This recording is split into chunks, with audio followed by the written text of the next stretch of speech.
Brown, who has been for the last 6 years president of our group. And the board has acknowledged her, but I want to do that here too. We could, do a round of applause for her. She's continuing on the board as the secretary, and there's various projects that she's agreeing to take on. So, a big thank you to her. It's going to be a hard legacy to follow. And feel free to write little notes in chat to her if you want to do that. She'll still be around, so it's not goodbye. Starting with announcements, one of her projects is Ekphrasis, and it is now on the website, so you can decide to join it now. It tends to fill quickly, so it's available until it's not available. This is what our project that's artists responding to artists. We do it in connection with the art, I just forget what it's called, the Artist Gallery. Karen Reynolds and Catherine run it together. And what it is 10 initiators and 10 responders. Writers will write 1 page if they're initiating, and an artist who, and we don't know who it is, will be paired with, will do an art piece. It could be a painting or a sculpture or who knows what, and responds to that art, to the writing. If you choose to be a responder, then you respond to the art piece. You don't know what it's going to be, and you can write a poem or a story or whatever. And then in October at our meeting, we present both of them. And also for the month of October at the art gallery, the art co-op is what it's called, artist co-op, everything will be shown there, the writing and the art piece next to it. So it's really a fun, and at that time you find out who it was that you were paired off with. So it's really a fun event. Do you want to add anything to that, Catherine? No, you said it. I forgot to mention the 1 page, so I'm glad you said that. And it needs to be, they even like a 1.5 inch at top and bottom. So I'll have to add that to the website, but because she frames it, Karen frames it. So, but yeah, a very fun event. Yeah, it is fun. So you can actually go on our website now on the homepage, and there is a link to it. So starting today and then until it fills. And when you respond to it, let Catherine know whether you want to be an initiator or a responder. Okay. Other things on the website, this is National Poetry Month. So there's a lot of things relating to poetry. There's a haiku festival that always happens in Ukiah, is of course on Zoom this year, and it is on the 25th, so that's there. But there's also ongoing poetry things. So Fort Bragg and Ukiah libraries have open mics every month. KZYX and KGUA and Gualala both have monthly poetry sessions. So, take a look at all of that. There's submission information on our website. Phil Zwirling is still looking for drama pieces for his Drama in the Times of COVID-19 anthology. Looking for short plays, monologues, so writers might be interested in that.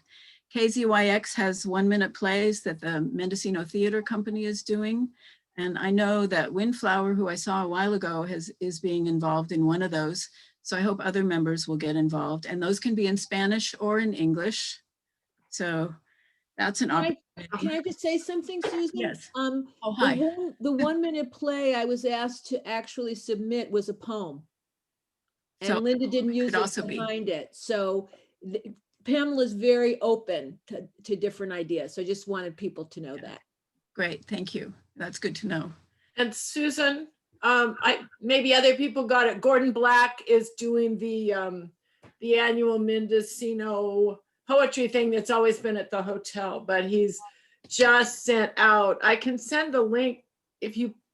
I can send it to Doug to send. I'm going to put it on the website. I got the same yeah, that it's something about May 23rd, I think, that you submit it in a written, in an oral file, so that it's going to be on the radio.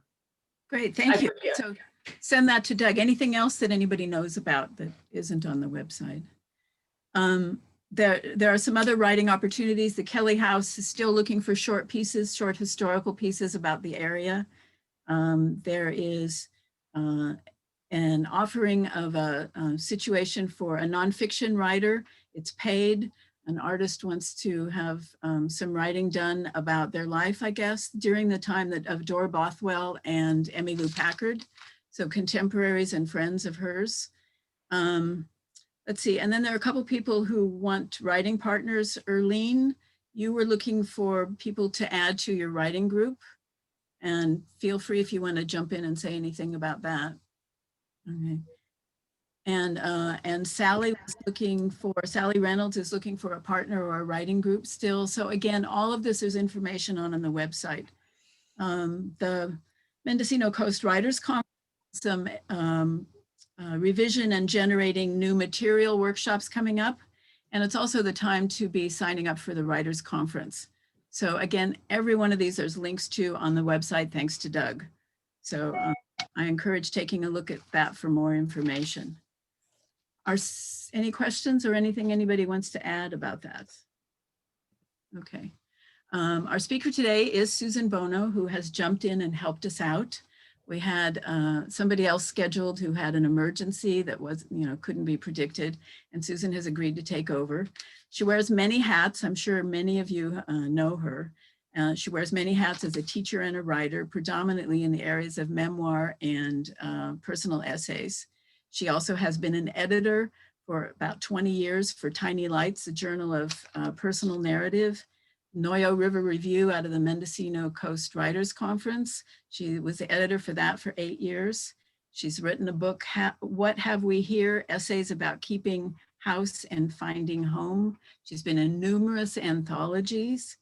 And she has a new work coming out called The Right Spot, Musings and Rantings from a Pandemic Year. She's always fun, always educational, always entertaining. She has a great website. I love the quote on the front of her website. My job is to claim my stories and help others find theirs. It's a good life. So her presentation today is Contents of the Dead Man's Pockets, the Power of Objects in Your Writing. And if you put questions in your chat box, and at the end, I will be happy to share the questions and she'll have time to answer. Susan, I'll let you take over. Well, thank you. And the only thing that would make this more perfect for me would be if we were all sitting together in the Mendocino Hotel. But that day could come again. It's really nice to see so many familiar faces, and this idea that we can be together, even though circumstances have put us in this this interesting place.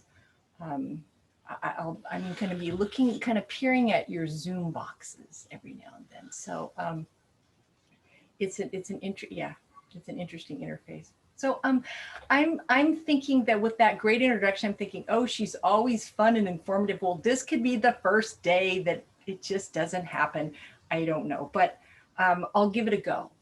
And because I'm thinking that if you looked at the title of this workshop, I was hoping it would kind of draw you in, but you might be asking yourself, well, why are we talking about such a basic thing? I mean, we're talking about nouns, basic building block of communication. And probably when you started talking, you started with nouns.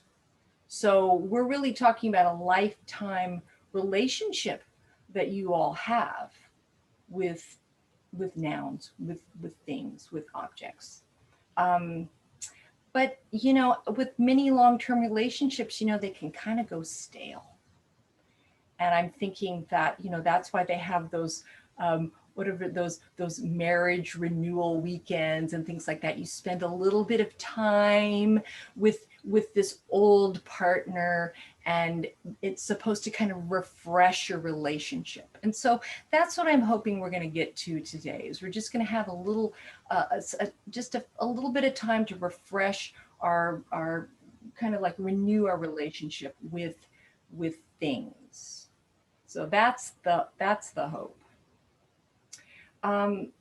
So we're going to start with an old idea, and I'm going to elevate that by calling it an enduring concept. Okay, so instead of calling it an old idea, it's an enduring concept. And it goes back, well, actually more than 100 years. And William Carlos Williams, a poet that some of you might know, in a poem that he wrote in 1926, it was a concept that started before that time, but it's this line from his poem Patterson has been held up as kind of one of the most influential ideas in modern poetry. And by extension, that would leak into prose as well. The line is, no ideas but in things. And that may sound kind of confusing, no ideas but in things. But Williams was among the early 20th century imagists. Ezra Pound was among them. Gertrude Stein to a certain extent, I think, where they believed in the direct treatment of the thing. And they were moving away. This was like right around the time of World War I. They were moving away from the excessive symbolism and abstraction of the Romantic period and the Victorian period. So before the 20th century began, poets and writers, but poets in particular, we can focus in on them for a minute. They told us what things meant and left the reader to imagine what the things might look like. So I'm hoping that somewhere in the dim recesses of your memory, you might remember having been exposed to the Keats poem Ode on a Grecian Urn. And if I'm just going to read the first couple of lines of this poem. This sounds like I'm talking about poetry all the time, but we'll move off of that. But that poem is an example of the idea that they were so involved with ideas rather than the thing itself. So we hear in the first lines of Ode on a Grecian Urn, thou still unravished bride of quietness, thou foster child of silence and slow time. Sylvan historian who canst thus express a flowery tale more sweetly than our rhyme. I mean, I actually really love this poem, and I'm not trying to diss it, but you notice that we don't really know what the thing looks like. And in fact, if you were like me, if you didn't see the title and there was a reference to Grecian urn and then maybe a teacher explained it to you, I wouldn't have known what this poem was about, because it was ideas, right? So William Carlos Williams and his crew were in rebellion against that. And so the imagists, they brought their focus to the things themselves and left the reader to interpret what the meaning was. So it's the exact opposite, right? And one of the most famous examples of this is the poem The Red Wheelbarrow, which again, many of you know. I mean, I think of it kind of for me as like the junior high awakening moment. You know, I was in probably 7th grade when I first heard that poem, and suddenly it was like the whole world changed and poetry became something accessible to me. And in case you don't have it burned into your memory, I don't expect you to. Here's the poem, it's very short. The Red Wheelbarrow by William Carlos Williams. So much depends upon a red wheelbarrow, glazed with rainwater beside the white chickens. So much depends upon a red wheelbarrow, glazed with rainwater beside the white chickens. So we are not told what that red wheelbarrow means. That's up to us, right? Keats was telling us all about what that urn meant, but we don't know what it looks like. And this switch, this shift is still what drives most of literature today. You know, we've all heard show, don't tell, right? So the idea of no ideas but in things is something that really is important to us as writers. It's part of that relationship, that really basic elemental relationship that we have with language. And so until that focus shifts, you know, and I can't begin to tell you where literature is going now. I'm a dinosaur. I don't know. But it still feels like we're still involved with this idea of show, don't tell, and no ideas but in things. So why not take a look at them today? Let's do that. So I'm hoping that you have, you know, some sort of something to write with. This is just pre-writing right now, so you can kind of fool around and find something if you didn't bring a notebook with you, and I'll just talk a little bit. However, one of the great things about doing this on Zoom is that each of us are in separate spots. And chances are you're in a place that has objects that belong to you in them. And so what I'd like you to do right now is look around your room and find an object that speaks to who you are right now, today, this minute. Just look at something, find it, let it resonate, and write it down. Just jot it down. And when you do that, notice how you feel. If it feels wrong, if that object's like, no, it wasn't the stapler, it's the sock monkey, write that down. Just, you can change your mind, all right? But then don't get too wishy-washy here, because then you're going to start feeling that confusion. You know, we don't want that right now. Just pick something that's going to work for you, all right? And my theory is that when you notice how you feel, is that there is a part of you now that makes you feel like you're more informed, like you understand yourself in a new or deeper way, even though you haven't written anything. You know, if that particular pen or that particular notebook is something you associated yourself, you suddenly sort of start like seeing your relationship in a different way, you in a different way. So if you kind of like doing stuff like that, I can recommend a book that you might enjoy. It's called The Object Parade. And the author is, I think her name is pronounced Dinah Lenny. And the last name is Lenney. And this book is a series of 30 chapters where she's taken objects and has written about them in a way that creates sort of a mosaic memoir. It's not a traditional memoir, but it's a collection of, so here are just a few of the chapter titles: metronome, spoon, piano, chandelier, green earrings, little black dress, Christmas tree. So she's taken these objects and has related them, as associated them with herself, and has written about that. And again, it's something you can steal. There's no, I mean, it's not even against the law. You can just take that idea and use it yourself if you like.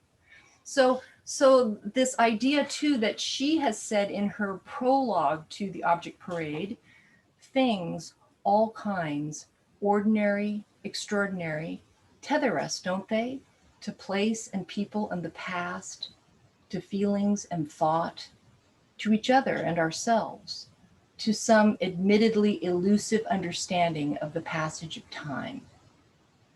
So again, just a thought. Now, the next thing I want you to do I know many of you, even though my bent is always toward memoir and personal essay, I know many of you are fiction writers. So I'd like to, if you're a fiction writer, apply it to a fictional character. If you are writing nonfiction, then stick with the real. But so now next, I'd like you to think of a fictional character or a real person that you might want to write about, and do the same, associate an object with him or her. So, and that could be a tool or a piece of clothing or even a body part. You know, scar might be a really good thing to associate with a person. And then jot that down.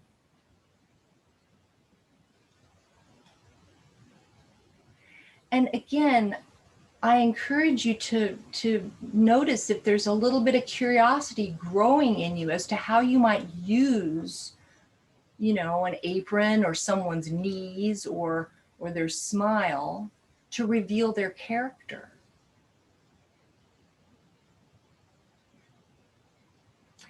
And before we begin writing, I have a couple more points that I'd like to make.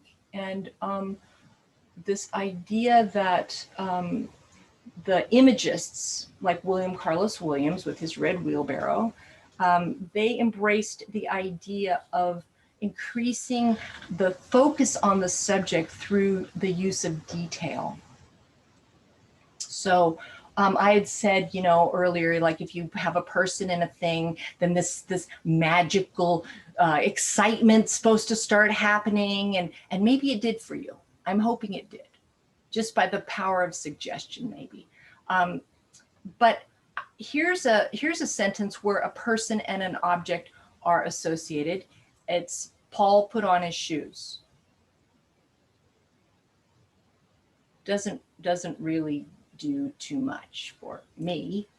I don't know about for you, because it doesn't give us anything. We just have, well, I don't have to explain. However, if I had written, or if I had said Paul put on his only pair of shoes, I think we'd be a little more interested. Notice how just the use of adding just a little bit of specific detail increases the power of the object, because meaning is kind of accumulated by the use of detail. And if we go back to the poem, The Red Wheelbarrow, if you stripped the red wheelbarrow of its details, all you would have is so much depends upon a wheelbarrow.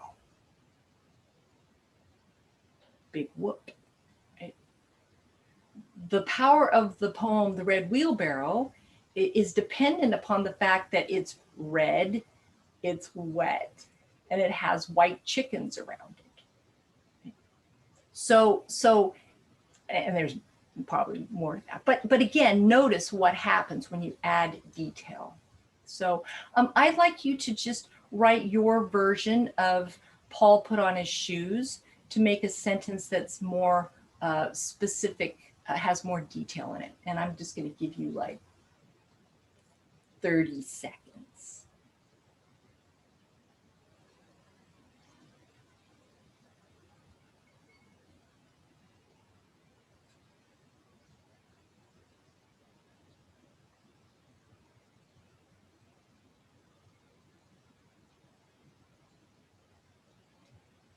Okay.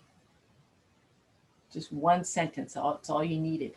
Would anybody like to share the sentence that they wrote? Erlene, you can, yes. Paul tied the bright orange shoelaces to his black tennis shoes. Okay, all right, excellent, thank you. Somebody else? Windflower, excuse me. Paul put on his purple flyers without shoelaces. All right, so just the fact of whether there's shoelaces present or not present makes a difference, right? One more. Who else? Catherine.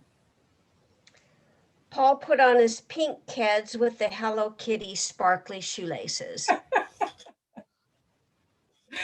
All right. See, notice all that you built into that object by adding a few details. And I wanted to note, even though my short-term memory is so miserable, but Erlene, what was the verb you used in your piece? Tied. Tied. Okay, so he tied the laces, right? One thing that what I want to point out here, and it's a digression, it's away from objects, is that the verb put, think about the difference between squeezed, slipped, eased, that kind of thing. So notice you can also add, because if you squeezed your foot into a shoe, that gives a sense of tightness, so that would add more detail as well, right? So don't miss these opportunities to take a look at your verbs to make sure that they're as specific as possible. Okay, again, basic, it's basic stuff, but it's like Judith Barrington said in writing the memoir, which Judith Barrington is, that book came out with Eighth Mountain Press. She said, "It is precisely in the particular details of one person's story that the writing opens itself up to its readers, allowing them to enter that story rather than stay at a distance as they do when the writing is more abstract." Okay, so getting the sparkly, the color of the shoelaces, all that kind of stuff brings us deeper into the story rather than keeping us at a slight distance, right? So, all right. And so then the last thing I want to mention before we actually do a little bit of writing is that one of this could be like well, it won't be a secret now because I'm going to tell it to you, but you could consider it a secret weapon or just a tool that you can use, is that you can use objects as an entry point into pieces of writing. All right, I'm going to give you a couple of examples. And the first one is from the Maui Surfer Girls. This is Susan Orlean. Some of you know her as the author of The Orchid Thief, the library book, very interesting writer. And she's done a lot of profiles of ordinary and extraordinary people for the New Yorker. And back in 2001, she put together a collection of those New Yorker profiles called The Bullfighter Checks Her Makeup. So it's a fun read, The Bullfighter Checks Her Makeup. Or maybe maybe you've just been reading her all along in the New Yorker. But anyway, this essay, The Maui Surfer Girls, notice how it begins. The Maui Surfer Girls love one another's hair. It is awesome hair, long and bleached by the sun, and it falls over their shoulders straight like water, or in squiggles like seaweed, or in waves. They are forever playing with it, yanking it up into ponytails, or twisting handfuls and securing them with chopsticks or pencils, or dividing it as carefully as you would divide a pile of coins, and then weaving it into tight yellow plaits. Now, this essay isn't about their hair, but it's such an amazing way, I think, to bring us kind of into their presence and to give me a sense that these are not ordinary girls. These might be mermaids. These might be goddesses, right? And Susan Orlean has a lot of fun with that, and she refers to their hair throughout the essay. So it makes there's a nice resonance that's pulled through that piece. But it's just a really interesting way, I think, to begin that adventure in particular.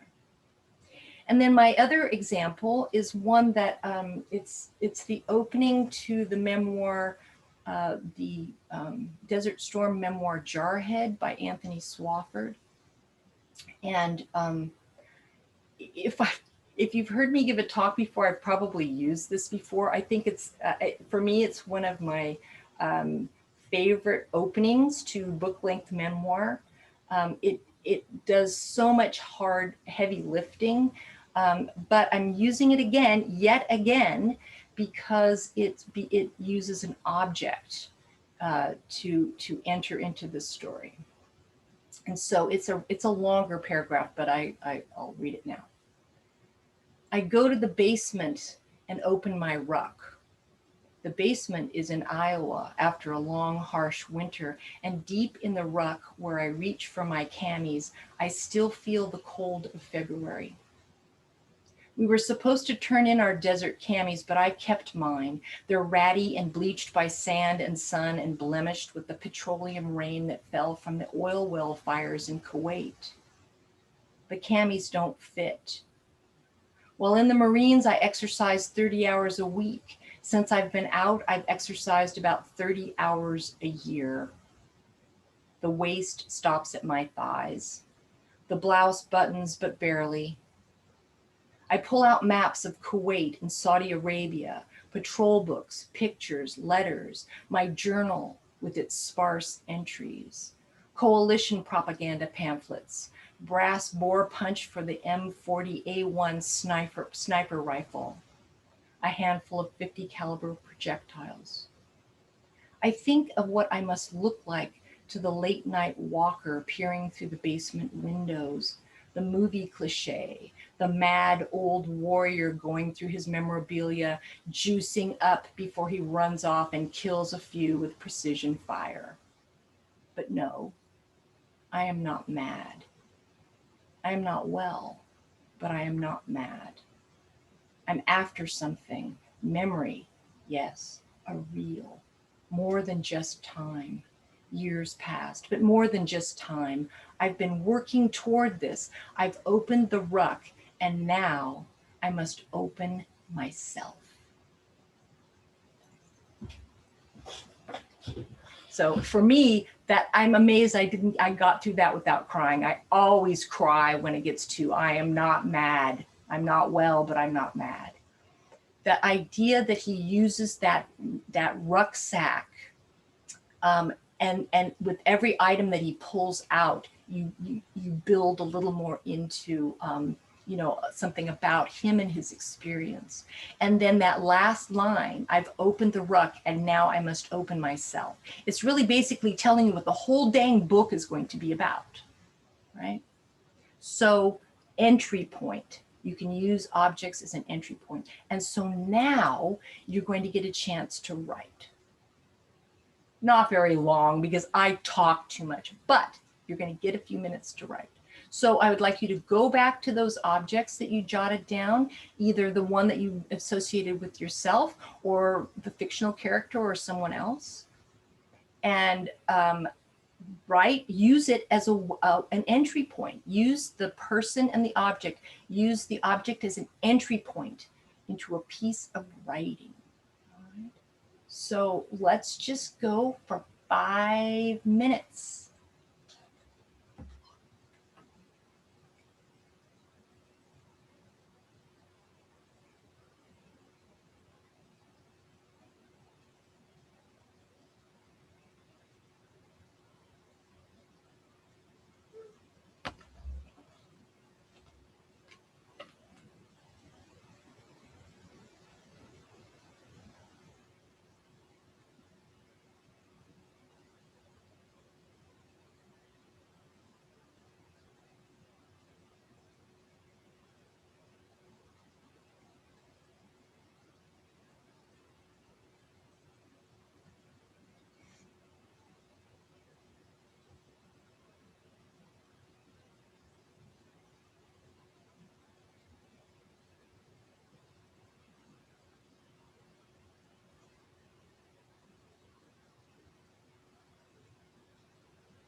Is this event over?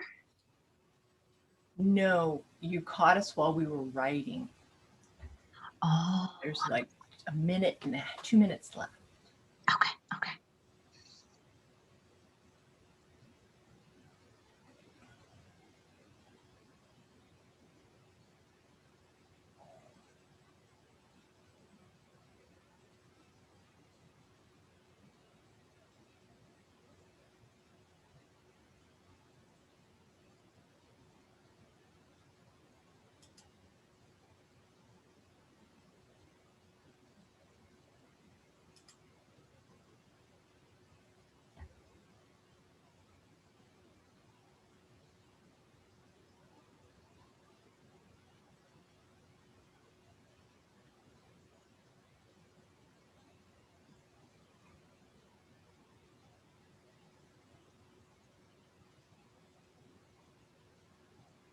We have about a minute left.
Okay, the spell is broken.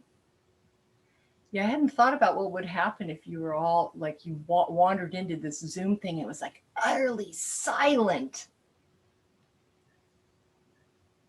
Okay. You know, and even though many of you have muted yourself, so literally I could not hear you, I could feel your concentration through the Zoom boxes. So, you know, hopefully hopefully you had fun and it wasn't like, you know, this horrible, you know, experience, but I could tell you were all concentrating. Would anybody like to share what they wrote? Anybody? Oh, Linda Hartman. Yeah. I'll take a stab at it. Sure. Just because it's something that's been kind of brewing, if you will. I held John Doe's now named Paul driver's license in my hand. It was found in a trash bin nearby where he was mugged.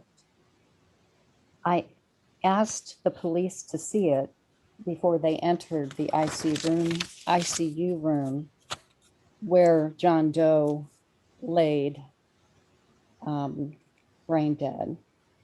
They asked me, the police, about prior scars, tattoos, identifying markers on John Doe's body. There were some. Well, now this was Paul McCree's body. Someone knew this man. He had been found, but it was too late. His brain no longer functioned at all. His loved ones needed to see him now to make a decision about whether or not to donate his organs. I looked more closely at his license. Paul wanted to be an organ donor. Suddenly, his heart rhythm changed, his blood pressure dropped. I reached for the IV line to increase the blood pressure medication while waving to other staff to come help. That's as far as I got. But I used the license as an entry rather than some other things I had been trying to play with. Isn't that like, I hope you're like really excited by that. What a great way in. Thank you. In fact, it seems perfect, a perfect way in. So You did that in 5 minutes. Congratulations. Whew. Anybody else like to read? Jonathan?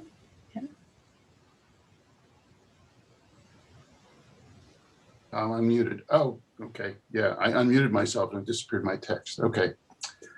When I was a boy, I had a recurring dream of the kingdom of pocket knives.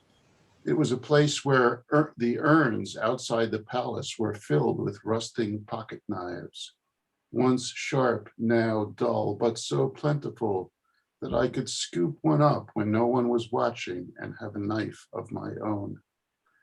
My grandfather loved to show me his pocket knife collection. A few knives really, but I was 8 years old and only had my Cub Scout knife, which was almost too hard to open. I plucked up my courage and asked, with all those knives, could I have this one? I pointed to a pearl-handled gentleman's knife with the scissors and a nail file. Surprised, he said, yes, I will give it to you on your bar mitzvah. It was the moment as a child when I discovered time and the future and how long it could be from now till then. I had been alive for 8 years. He was asking me to wait for 2/3 of the years already lived.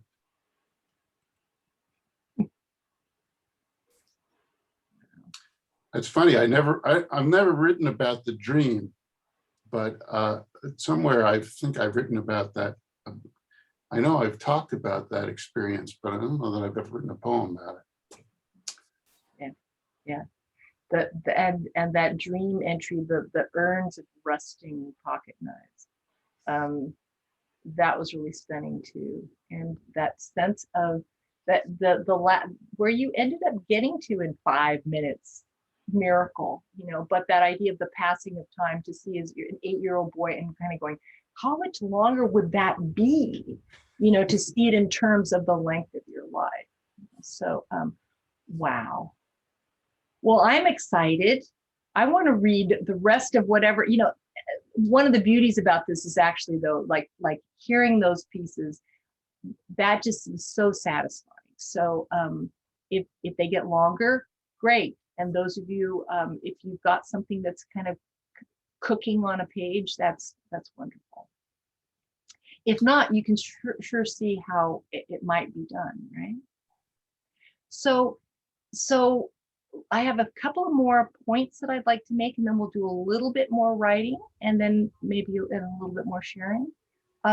So we've just heard 2 wonderful examples, and to add to the ones that I brought about getting into a piece of writing through objects. So I'd also like to talk a little bit more about how you can increase your readers' sort of attention and their awareness of certain objects. And when you do that, when you draw your readers' attention to certain objects, as these writers did, the object starts to become both, well, it's itself, but it starts to become something more.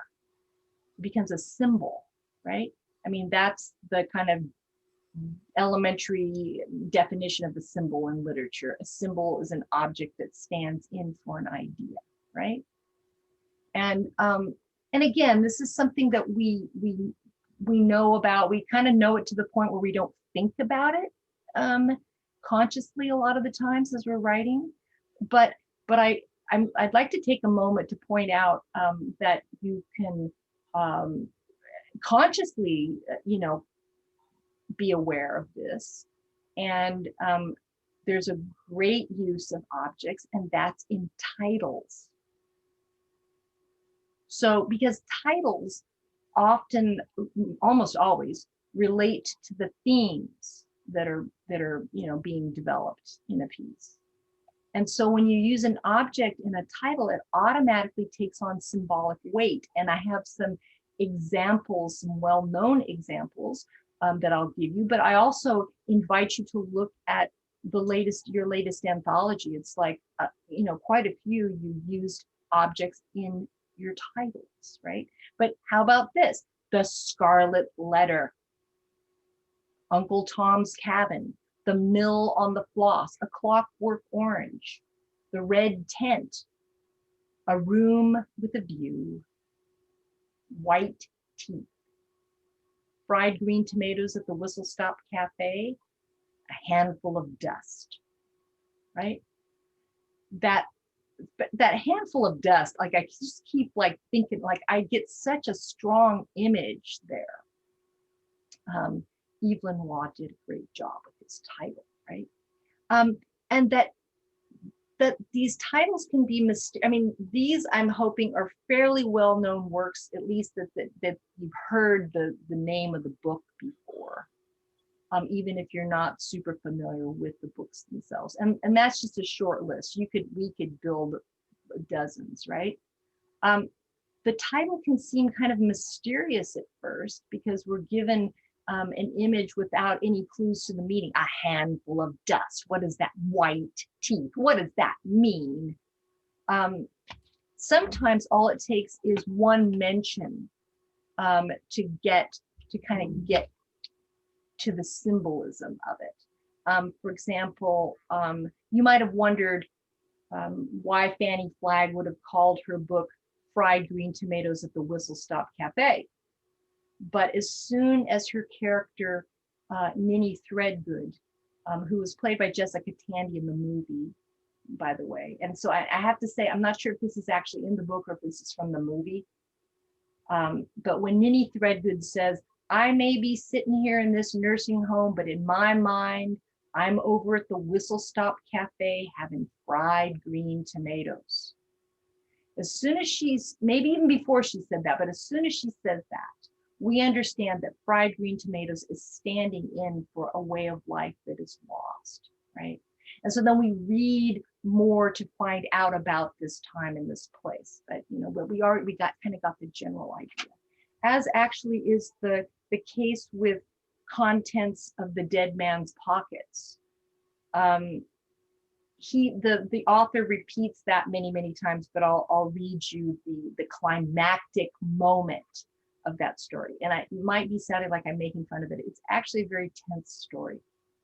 He wished then that he had not allowed his wife to go off by herself tonight and on similar nights. He thought of all the evenings he had spent away from her working, and he regretted them. He thought wonderingly of his fierce ambition and the direction his life had taken. He thought of the hours he'd spent by himself filling the yellow sheet that had brought him out here being a window ledge that he's trapped on now. Contents of the dead man's pockets, he thought, with sudden fierce anger, a wasted life. Right? So again, sometimes it doesn't take a lot to connect the title, the symbolism of the title with the text. But sometimes, here I'm going to take another example of a story that, well, maybe it's because I had to teach it in high school. But the novel Lord of the Flies by William Golding. If you didn't read the book, maybe you saw the movie. But in that book, the idea of the beast comes up again and again and again. In fact, so this is the boys that are stranded on an island with no adults, right? And right in the first chapter, someone interjects this idea of the beast, and then the whole book becomes who or what the beast is. And there are more than 100 mentions of the beast in that book. So Golding just hits it and hits it and hits it, right?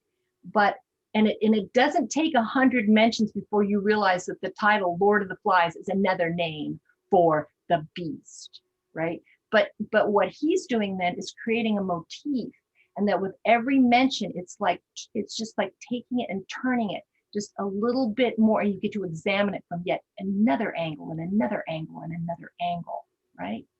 So that the idea that we can use objects for their symbolic quality and create motifs by repeated use. Now, I'm sounding like maybe I'm kind of like was tired of hearing about the beast, after 95 times. But hey, it worked there. So this idea of the accumulated effect that repetition can bring. And so now, I do want you to write that.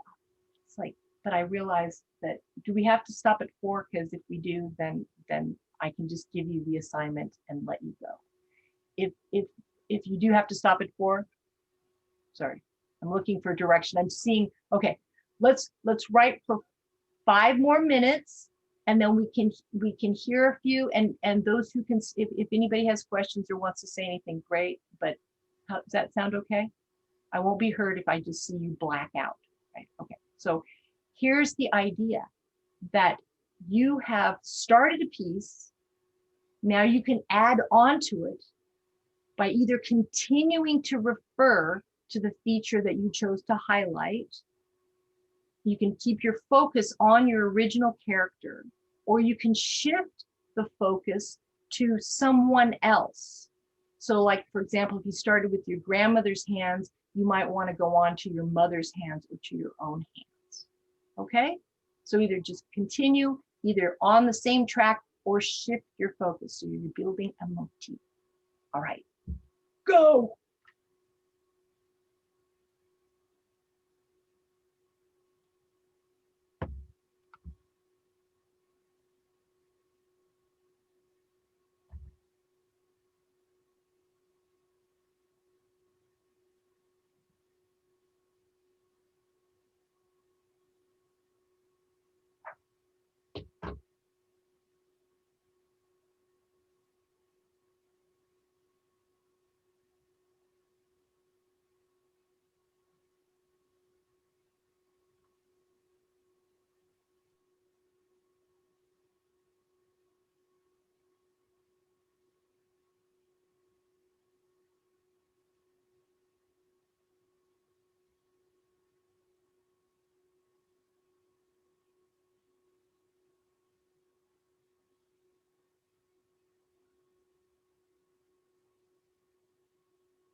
that time. So a thought is that as you're finishing up, some of you are finishing up an idea, you can give it a title. And when in doubt, you can use an object, the name of the object in the title, right? So, well, thank you for, pushing through for another little short flurry of writing. Is anybody interested in sharing what they wrote with the group? I can only see the first page of people, so I if there's someone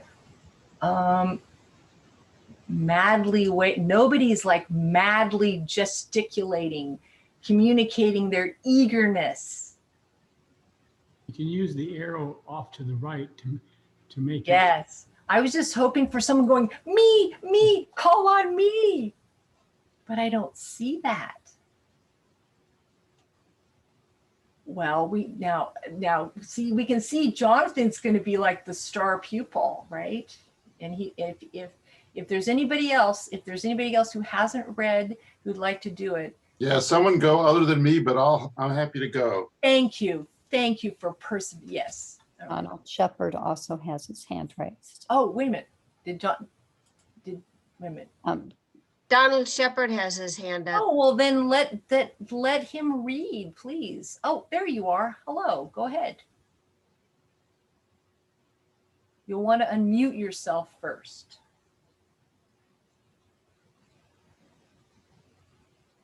A question whether I want to unmute myself.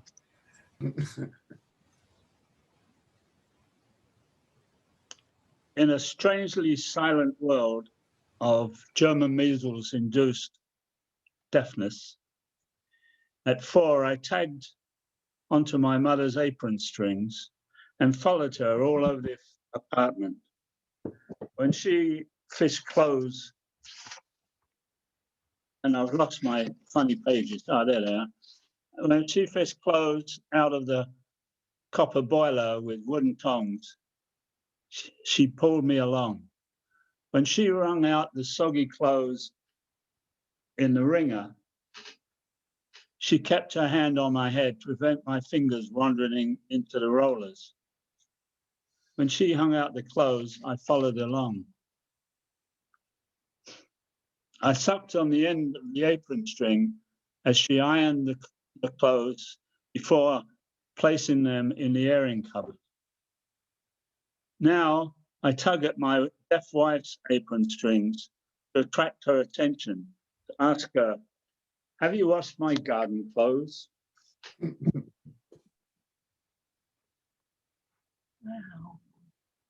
That little shift at the end. I mean, that was so beautiful.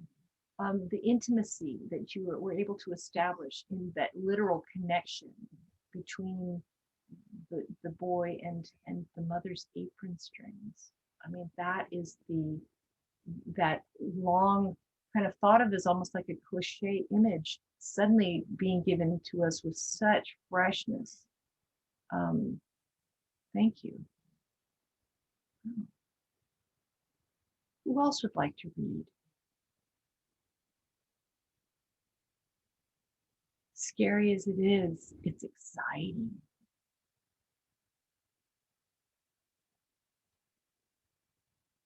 I don't know, Jonathan, I think you're going to have to just step in. Okay.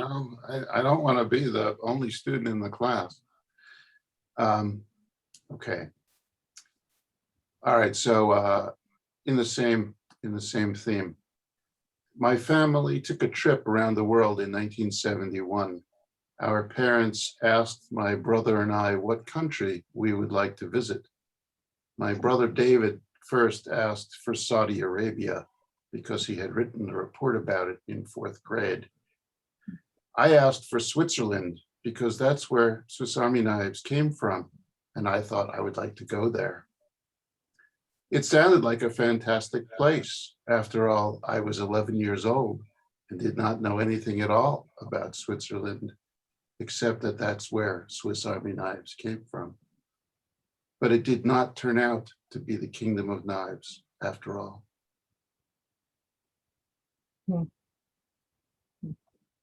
Wow. I noticed I've been saying wow, like that is just, that's going to be my go-to. Wow. Thank you. I have to thank you for my reception to the group, and I apologize for reading twice. And I'm grateful for your ears and your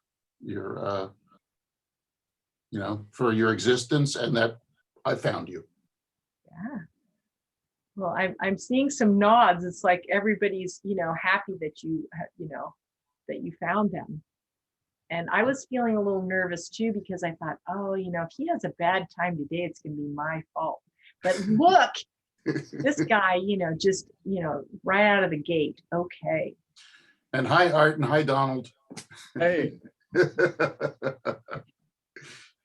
So we can see how, really, this is just a useful tool. I think this idea of focusing on objects, as simple and basic as that is, but lest we forget, the importance of these fundamental relationships. So I noticed in the chat box that somebody wanted to know the names of the books that I read from. The war memoir was from Jarhead by Anthony Swafford, and it's spelled, I put it in the chat if you want to see how it's spelled, and The Object Parade by Dinah Linney.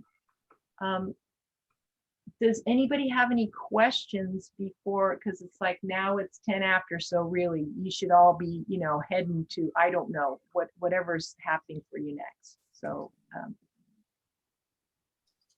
one comment in the chat that Leslie Walquist made is that one of her favorite books is by Tim O'Brien, and it's called The Things They Carried. That sounded interesting. Yes. And thank you, Leslie, because that's another one of those examples, a classic of, taking this category of objects that are associated with people and using that as a focus. Can anybody think of any other books or The Bell Jar. Yeah, that list of great titles too, right? Yeah. Okay, well, thank you very much. And if people have other questions, she might stay around for a minute, but feel free to officially be over. I think, I thought I saw a question. Okay, well, thank you very much. Thanks, everybody. Thank you, Great. Susan. Thank you. How do I get to, how do I become an official member so I can sign up for the Ekphrasis show? Sorry to ask. If you go to the website, there's a section called membership, and it will explain everything. Okay. Check with us, because there's a reduced amount right now because of the time of year it is, because memberships are due again in July. So email us and we'll make that clear to you. Okay, thank you very much. And Jonathan, And I remind everybody that next month is Smatch Up, where one person starts a story and the other one finishes it, and the results are being read next month, which is another fun event. So hope to see you all then. And hang around if you have quick questions for Susan. Thank you. Thank you. Thanks, Susan. It was great. Yes, thank you very much. It's really wonderful. Susan. Good to Thank see you all. Thank you, Susan. Well, you all make it. It's like, it's just great. I get so jealous that you're all up there, writing away together. It's not that far away. Thank you. Oh, thanks. again. Hopefully we'll see you Thanks for the soon. great lesson. Hope so too. Yeah, well, good. I'm glad it didn't, yes, and got some great writing out of it. I know that there are other great pieces of writing that just didn't get aired today. Thank you very much. Go easy, everybody. Bye. All right. Bye. Good to see you, Bye. Nancy. Happy writing. Somebody Good said, evening, Susan. somebody said my name. What was it about? All right. Not sure. All right, no worries. All Oh, right, and thank you. Yes, thank you. Good to meet you. And Earlene, it's so great to see you. Oh, it's just so fine. I'm just, yes. Hope Yeah. see more. See more. I know. of you. I mean, I think it's been a couple of years since I've actually seen your face. So like I'm drinking that in. Yeah, it's Oh, cool. it's It's good. good. It's Lots good. of changes in both of us. Yeah. I had a question for the other Susan and I put it in the chat. I just responded because I just saw. Okay. So I'll email you, okay? Okay, that'd be great. Thank you so much. Love you all. Thank you. Good to see you, Doug. Take care. Bye-bye. Bye-bye now. Thank you for including me. Oh, Linda, that was such a great, No, thank you for including me. That was awesome. wow. Great meeting. Thank you, Susan. And did you get Both farther? Did you get a little farther too? Did it just kind of just keep? I unspooling? actually did. Yes, I actually did. Yes, thank you. Yeah, Yeah. a good entry, a good opening will kind of just write itself after a while. Well, I never really thought about using the license like that. That was very cool. That was very amazing. That was really very cool. I really enjoyed it. Well, good.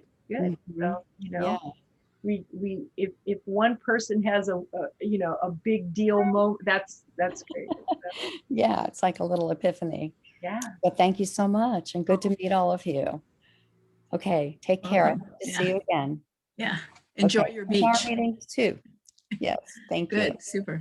Okay. So Bye. Susan, notice the comments in the, there's many thank yous for you in the chat.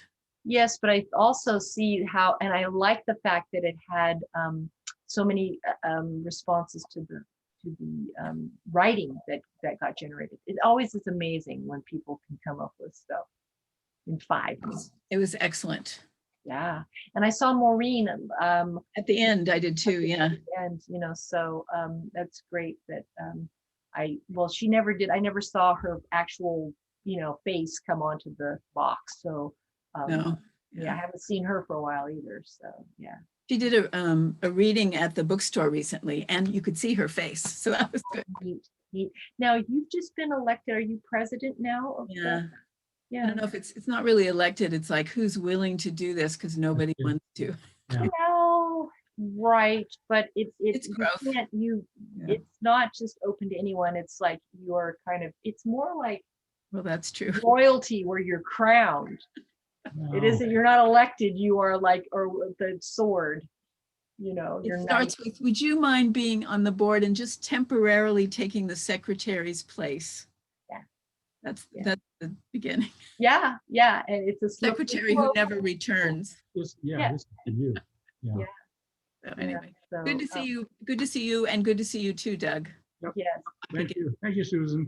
Oh, Excellent. Thank you. Oh, good to see you. Say hi to Claire. Say hi to Phyllis.